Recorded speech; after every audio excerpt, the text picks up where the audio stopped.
Welcome to Nourishing the Mother, an inspired conversation space between Bridget Wood and Julie Tenner on the journey of motherhood through the common thread of parenting, relationship, and sexuality as a path to consciousness. We keep our conversations honest, our experiences real, and our philosophies exploratory.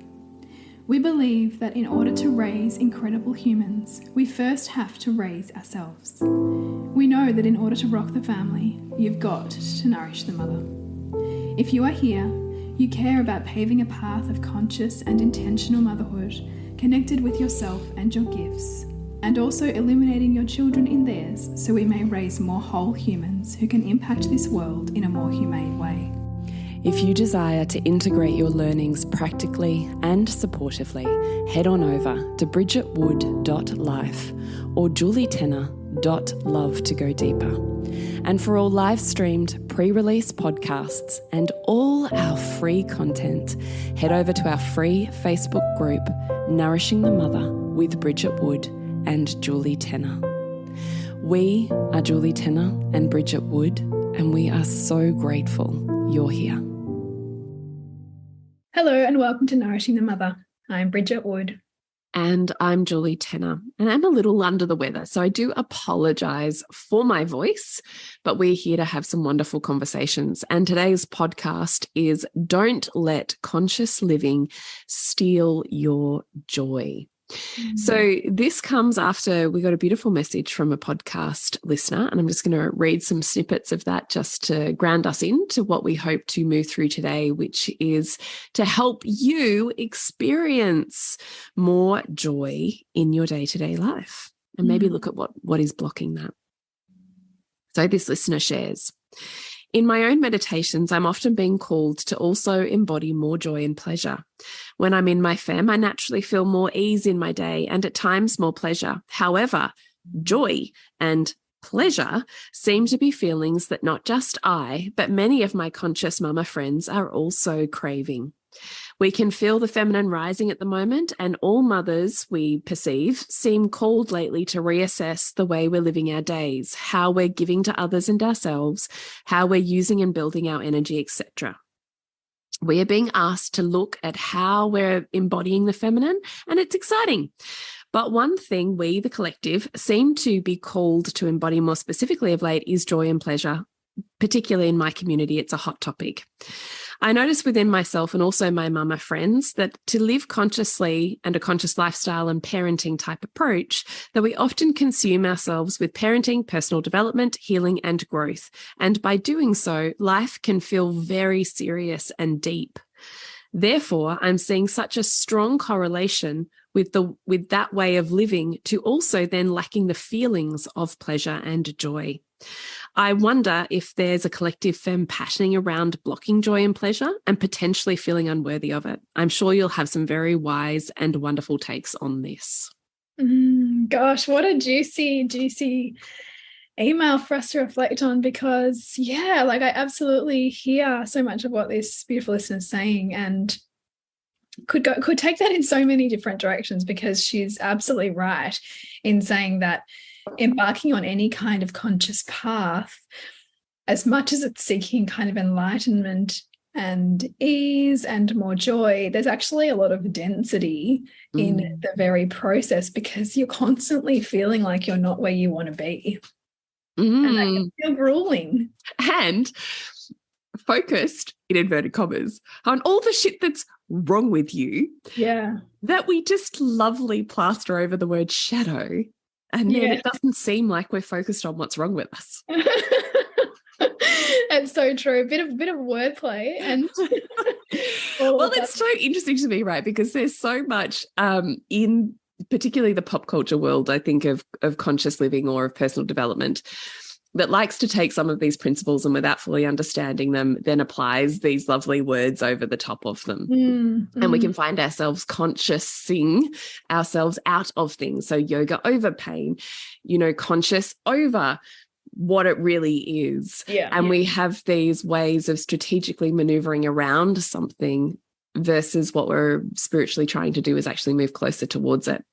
So I do find it really fascinating, the language that often we as a community use around what maybe is actually going on there. So I hope that we dig into some of that today. Yeah. And as you're talking, I'm also thinking, we also, when you get stuck in that, what can then happen is you police others around you as to how well they're doing the conscious living, which is really just a reflection on how much you're judging and policing yourself, right? So like if we consider the set of conscious parenting, right? So if you're not using cloth nappies, or if you are like putting your child in too much structured learning, or putting your child in, too much mainstream stuff, then are you really allowing the full unfolding of that child? Or are you really truly considering the environment? And are you really truly considering the challenges that are facing this generation, right? Like there can be so much seriousness and policing that can happen as a result of almost being tunnel vision around your set of values. And in doing that, that can actually like steal your joy in the attachment to that, right? Like that attachment to it being this monumental path that you're embarking on that you must get right. And that if your child exhibits certain behaviors, then it immediately means something about you, or the rest of your family won't get on board with what you value. And so somehow you need to become more conscious to make up for that. Yeah, totally. Right.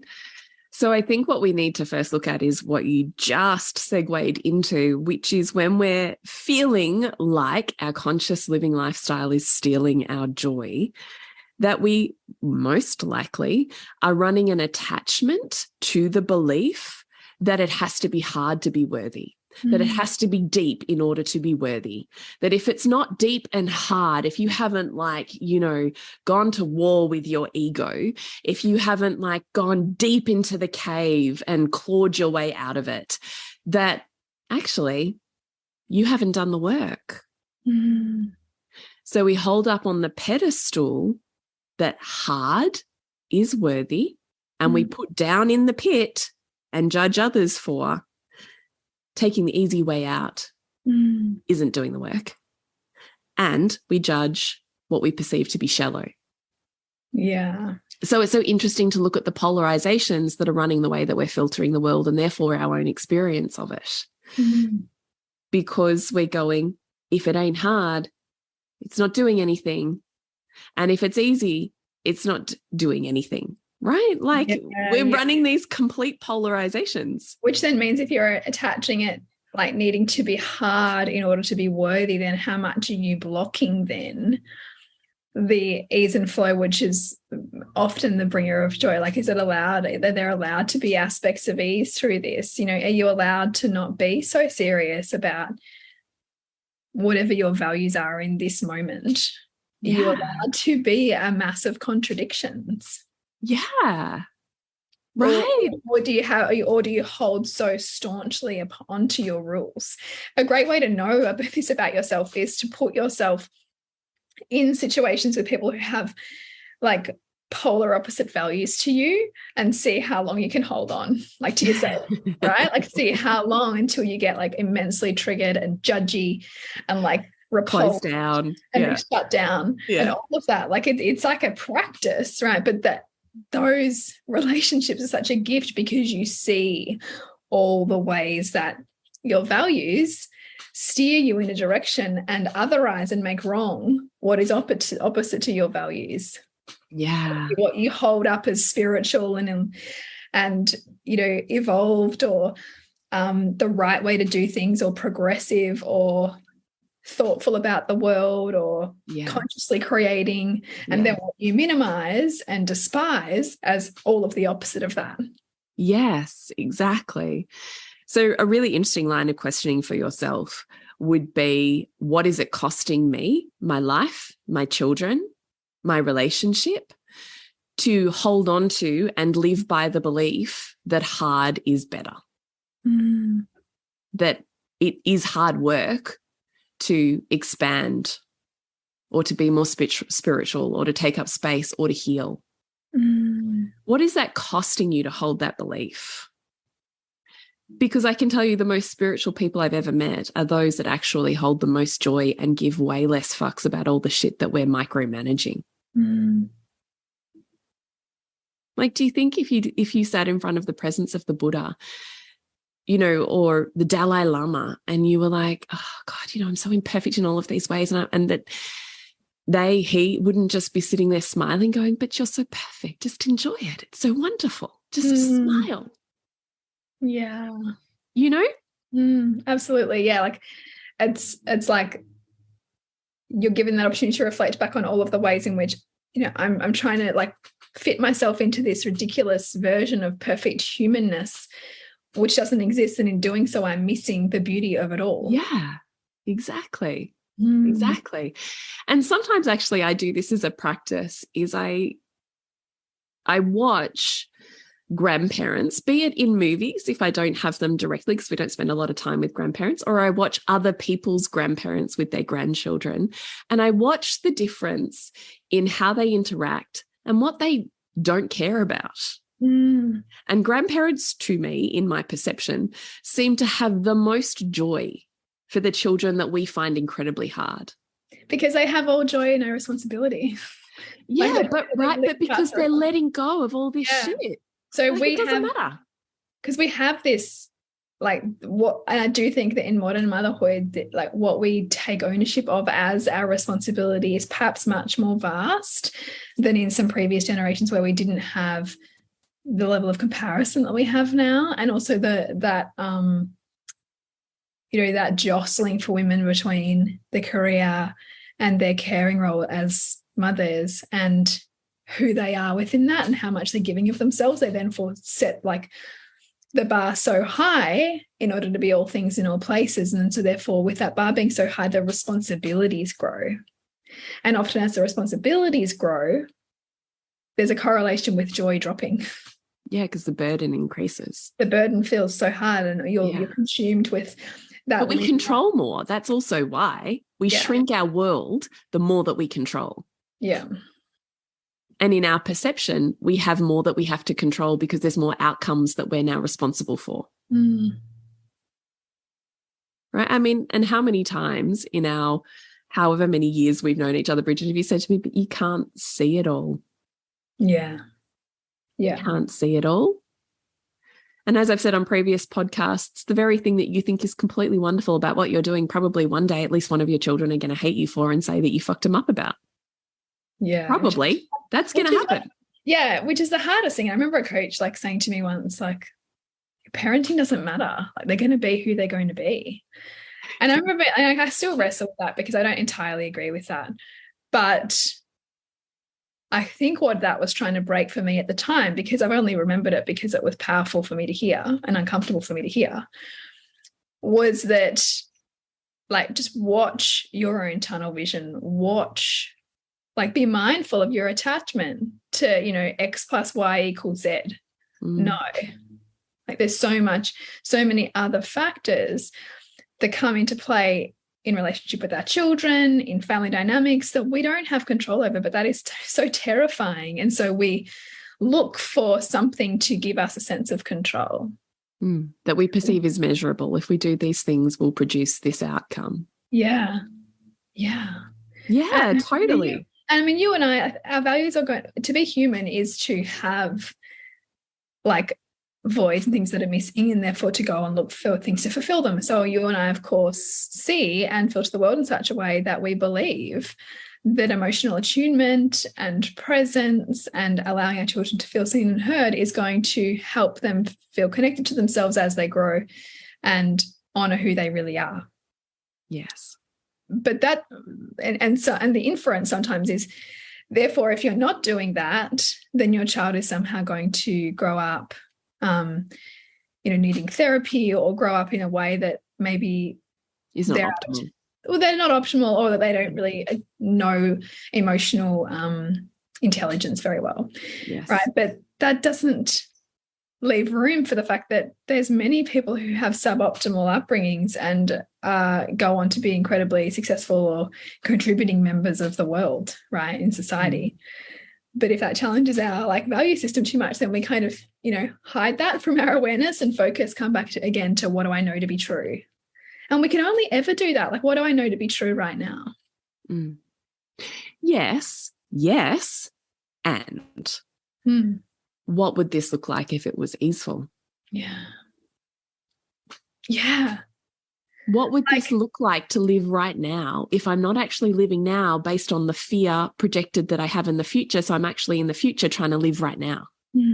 And so pick whatever, as you're listening to this, pick whatever it is that you feel like you're holding on so tightly to in your mothering, that you're controlling, like whether it's your child's food, whether it's their behavior, whether it's their extracurricular activities, whether it's the nature of your relationship with them. Like, what is it that feels like you, instead of you like being in an easeful relationship with it, that it feels like it has you by its grip? Like, what is that? And why? Well, it's so fascinating, isn't it? Yeah, exactly. Why am I gripping this so tightly? What does it mean?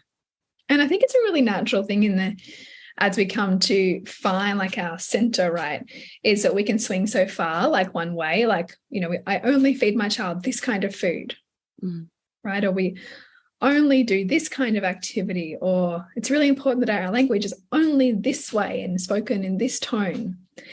And then over time, we kind of find the nuance in that, or we find like, but the problem of that is this. The problem of like my child only having naps here in this place is that I don't have the flexibility or the lifestyle that I actually really want. And so we're kind of swinging then into its opposite, and then going, okay, actually there's room here. I don't have to be so rigid. And in letting go of our rigidity, we then are able to flow with ease. But the degree to which we can let go of the rigidity is also like correlated with how much is my identity wrapped up in this thing that I've attached to, this thing that I've measured my worthiness on. Yeah, totally. 100%. And I would say to you, go back to last week, I think it was last week's podcast we did on your attachment to your identity. Wasn't that last week's podcast? When intensive mothering is holding you back. Yeah, so go back to that podcast if you're wanting to dig into how am I pulling apart the identity that I am trying to preserve by virtue of holding on to this belief system. Go back to that podcast. But I'm just going to bring us back to this hard work thing, because it is insidious, I think, this mindset. And I say that because it is definitely, I recognize, ingrained in so many layers of my beingness that I see it so much in others. And it took me a really long time to become aware of it. So there's two parts to that. I'm going to bring it full circle. One part is that we have grown up in a colonialized society that holds meritocracy, and therefore the harder you work, the bigger the reward mindset. Yeah. Right? Only the most accomplished, most determined, most successful, get where they want to go. Right. We're just jumping in to let you know what is happening in the worlds of bridgetwood.life and julietenner.love in case there's a little opening for you to jump in and expand your life a little bit deeper. So what's happening in your world, Bridge? It's Mothermorphosis, a free 3-day series all about identity, your motherline, and your parenting from the lens of the ways in which we are constantly transforming and evolving on this motherhood journey. So I really invite you to join that. We begin on Sunday, the 11th of September. Sign up at bridgetwood.life. And you, Jules? Is Queen School. So Queen School is now an online course with 4 full modules that you are self-paced and work your way through, combined with 12 months of really stretching that out as I help you really integrate, embody, and move through the blocks so that you can literally become Queen School in your life. So Queen School is all about connection, pleasure, sensuality, magnetic communication, feminine energy, and embodiment with me over now a beautifully integrated 12-month experience. So you can find out more at julietenner.love. So we know meritocracy isn't true, right? Because across history, nobody has worked harder than the bodies of Black and brown people who are not the most rewarded for that experience. So we know this is a fallacy that is built entirely to construct a society that functions a particular way. Not because it's truth, but because it works well as a machine that feeds the system. Totally. So when we see the system inside of us, I find that, one, fascinating, and two, completely liberating. Because it's easier, I think, mentally to bring more joy and ease to, oh shit, yeah, okay, I'm conditioned into this, versus it's true and necessarily my trauma and my shit to have to pull apart and, oh no, this is the soup I grew up in. I get it. And I can see all of these examples. And I would say to you, if this is you, literally look for the examples where this is not true. The harder you work, the bigger the reward. Where is the opposite true? Which brings me back to this attachment that we spoke about at the beginning. The harder you work, the harder this is, the better it is, versus the easier this is, the bigger the reward. Like, just I want you to see. And that your worthiness is somehow based on your output or something that you can see. And because you can't see like the deliciousness of sinking into pleasure, or like you can't see like that feeling of your heart expanding in joy, right? So we minimize it because we minimize that in favor of the output or the sense of contribution that somebody's going to validate us for. Yeah. Or that we can go, yeah, I really worked hard at that thing. I really deserve. Yeah, like somehow there's this, like, I don't know, whether it's like the food that you're going to get rewarded with, or the payoff, like something, whatever the payoff is. Yeah. Now, because I've worked so hard and because I've struggled so hard and because there's been this much suffering, that's equal to this much reward, pleasure, or joy that I'm allowed. Right? Yeah. Like, I mean, that is inherently a lack mindset with some victim mindset for added bonus in there. Just in for a little bit of flavor. Bit of salad dressing on there with some victim mindset. So I just want you to recognize the complete fallacy with which this thinking is set up. It is not true. The harder you work, the bigger the reward. It's not, simply completely untrue. Yeah. But it is the system that you have been brought up in, that your lineage for generations has believed to be true, and therefore reiterated over and over and reprogrammed over and over into essentially part of your DNA experience, right? So it's not a truth, it's a belief that has then held a set of ways of being in the day, the actions based on what we're believing. So I just want you to look at, well, shit, you know, I'm trying to go for this abundance mindset here. I'm trying to live more abundantly. I'm trying to live more expansively. And yet, counter to that fantasy is me continuously contracting, pulling it down, making it hard, making sure I'm working really hard, making sure I have really earned my reward. And making sure I'm seen to be working hard because I've attached my value to how I'm seen working hard. Right, because if it's not exhausting and hard and challenging,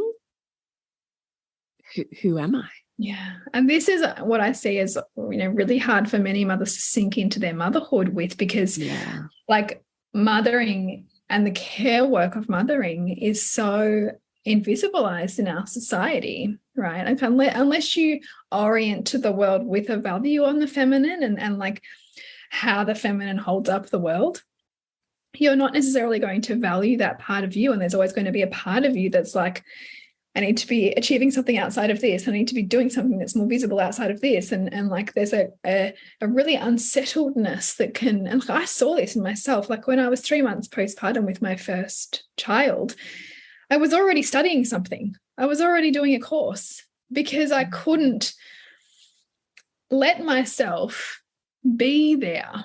It's like it wasn't safe because I had internalized this like attachment to something outside of me that's going to give me my worth, which is so many women in a system that's said to them, do more, be more, work harder, right? Like, yeah, well, because the thing is, we're rewarded for that. So then I guess we have to also look at, well, where is our reward and our fulfillment in our mothering? That it has to be inner, like found from an inner resourcing, whether anybody sees it or not. Yeah. Yeah. I mean, I think that's probably more next week's podcast versus I wonder in here we're better off to stay focused on just that idea of the more conscious I am. Yeah, you're right. The harder it is and the less joy I experience. And on that topic, actually, like this harder it is, like I was, and this is on the more broader environmental kind of aspect of conscious living. I was at a premiere of a new film by this environmental activist, or he's a zero waste activist, Yost Bakker. And he was saying, like, everywhere I look, everyone's talking about how hard this is and how many challenges there are. And like, it's just all so bleak. But everywhere I look, I'm seeing opportunity because he's looking at it through a lens of like, no, like, how is this working? How can I like see the world in a way that's not we're terrible humans and we're using up every single resource and we're killing the planet? How can I instead see it as we've now got opportunity to transform what's no longer working? And all of that opportunity is here when we look. I can see that transform, like we can take that lens and look at ourselves and how we're making everything hard. But does it need to be hard? 100%. Or are we just attached to it feeling hard? Yeah, that it has to be hard to be because our worth is wrapped up in it, in hard. Yeah. Okay, it's a terrifying letting go, I think, to believe that it's possible to be more easeful. Yeah, it is. And to be honest with you, I think it's a process more than just this thing that you nail. Well, I think it's a practice because it's kind of like we can't separate the environment within which we exist, right? Like we can't separate ourselves out of that. We are constantly getting feedback from our environment. We're like in the soup of it. Like once you're in a soup of something, you can't take that ingredient back out again. And that's the same is true for us. So it's always a practice of, oh yeah, I'm hitting up against this again. Oh yeah, like I'm seeing that again. Oh, okay, interesting. How can I reorient to where I know I could be if I let go of that being my story, that it has to be hard? Yeah. Yeah. It's just so fascinating to look at. Who taught you that hard work meant bigger reward, that you're worthy the harder you work? Who taught you that? Yeah. I mean, culture, as we've already said, has taught you that. But who else? Parents, school systems, work systems.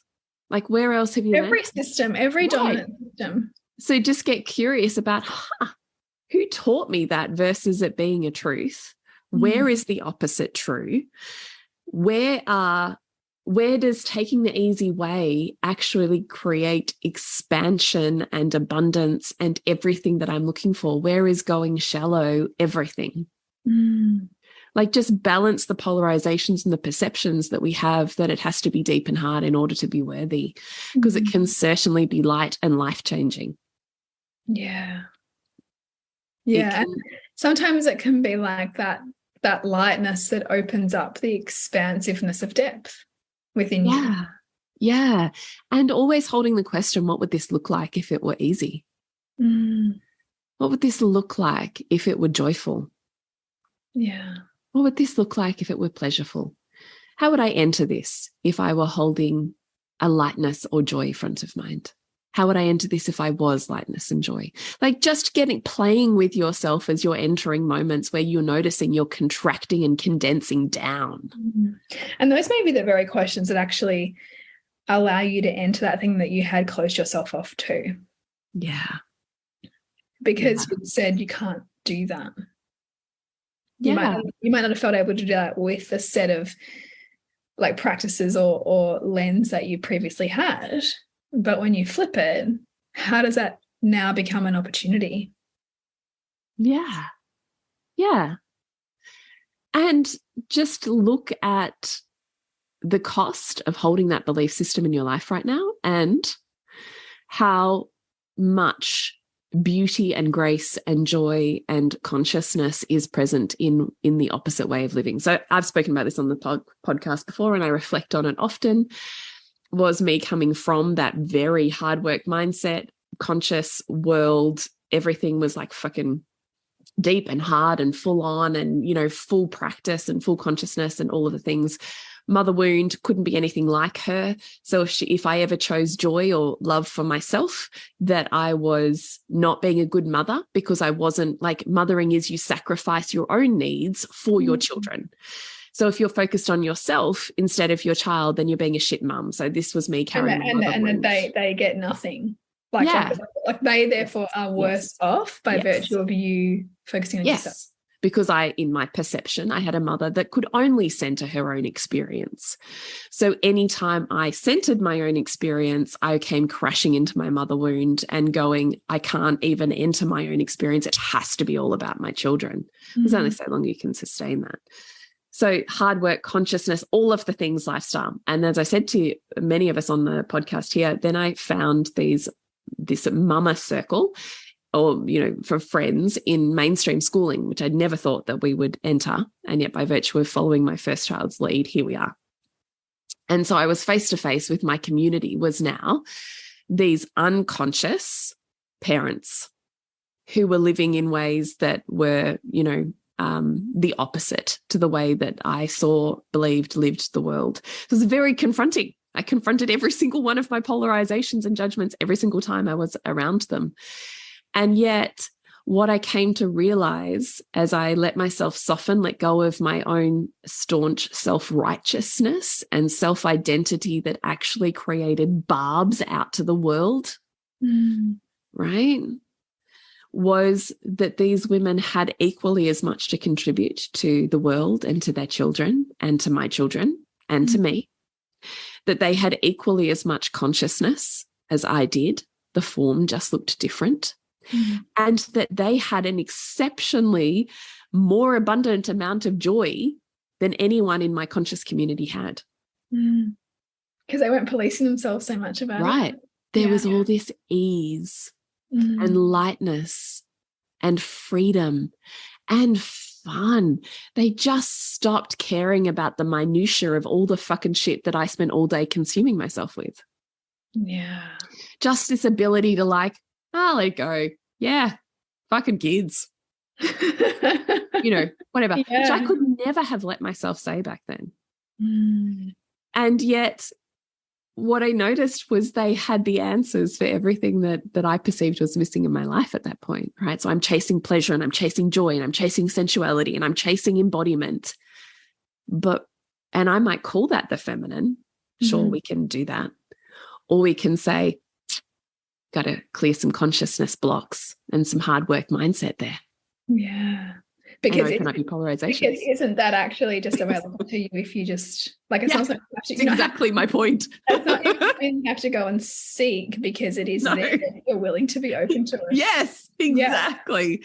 So again, we can conscious over this and go, we're here for the feminine rising and we're here for, you know, feminine expansion and more feminine energy. And yes, sure, yes, but beware that you're not just dressing something up. Yeah. Oof. Yeah. Which can be just another thing, right? To block yourself from what you say that you want. Versus going, this is so beautiful, right? And I'm sure you would say, Bridgie, from 1 till 3, for me from 1 till 4. Fuck, I have so much more fun in child number 4 than I ever fucking had in child number 1. Yeah. Oh, yeah. Yeah, for sure. And all that is letting go. Letting go. Yeah. Letting go. And I think also just really trusting, like, they're going to have their own experience. Like, we can steer it all we like. We can do all the things. And then they're going to have their own experience. And how about we just fucking live the conscious parenting journey of what does it look like to trust my child has everything that they need in this moment? To trust my child that they are everything that they need in this moment. Yeah. What does it look like to trust them more than our own woundedness and projections and the way that we're choosing to see them in this moment? What does it look like to really sit back and go, you have everything, you are everything. It's beautiful. Yeah. I don't need to insert myself into that. What does that look like? Yeah. I mean, these are all just philosophical contemplations, totally, right? yeah, exactly. And like, if I wasn't to insert myself here, or if I wasn't to make this a big problem, what could it be? What's possible for me, and also what's possible for them? Yeah. I think about this often, actually, like with school and where I intervene and where I lean back. Because that's a dance too. It's like, how much do I trust that my child has to go through this challenge and I'm going to let them do that, versus, nah, I need to have a conversation about this with the school. Like, this is what we also need to attune to within ourselves, is what we're trying to avoid for them, also what we're trying to avoid for ourselves. Yeah. And how much can we project our values onto systems, people, places beyond us, versus recognize that there's going to be an intersection between our way of living and our values and the rest of the world forever. And can we learn to be with that? Yeah. And to find the beauty in that. Just find the joy in that. Yeah. That it doesn't need to look the same in order for there to be immense joy. Yeah. And in order for you to find joy. What if you paid less attention to the difference between and more attention to how same you are? Such a great practice. I actually love that, and like love doing that with like other school mums. Like I trust the perfection of like who my children become friends with, and then who I'm therefore pulled into closeness with, because there's so much to learn there when we can be more open, like to that sameness. Like, in what ways are we more the same than different?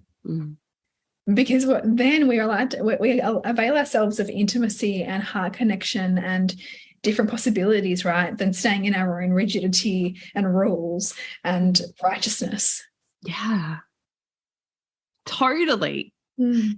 So let's just do a little recap before we wrap up today, just because there was a lot of us. This is how Bridgie and I roll. We get a problem and we get a bump in our own lives, and we're just like, let's look at all of the different angles. Let's throw it all out on the table and then decide what is it that we're going to put in the bouquet.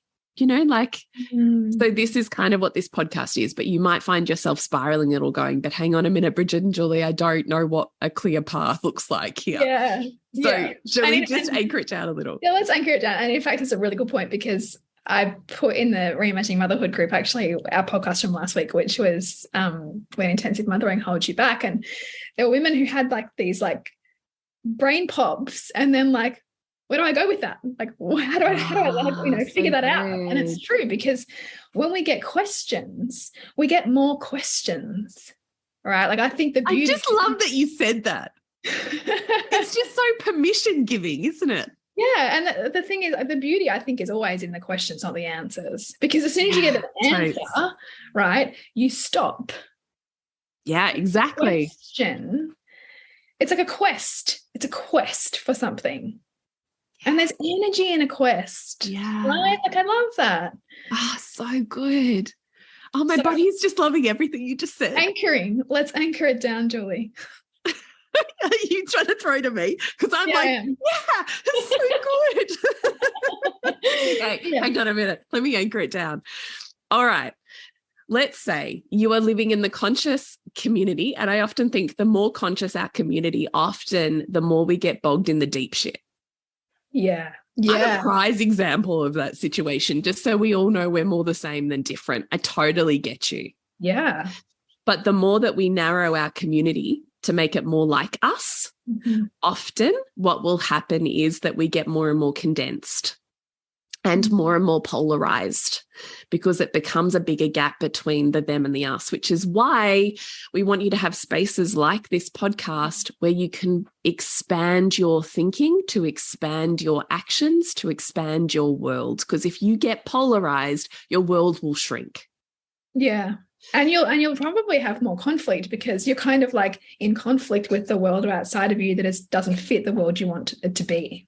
And it will be jarring to the extent that it's trying to get you to equilibrate it. So, let's all chew on that one for a little bit. Yeah. Well, let's come back to anchoring it. So let's assume you're in this conscious living community and there's just so much to be really fucking serious about. Yeah. There's the state of the world. There's how you're contributing as a human. There's your own wounds and lineage healing.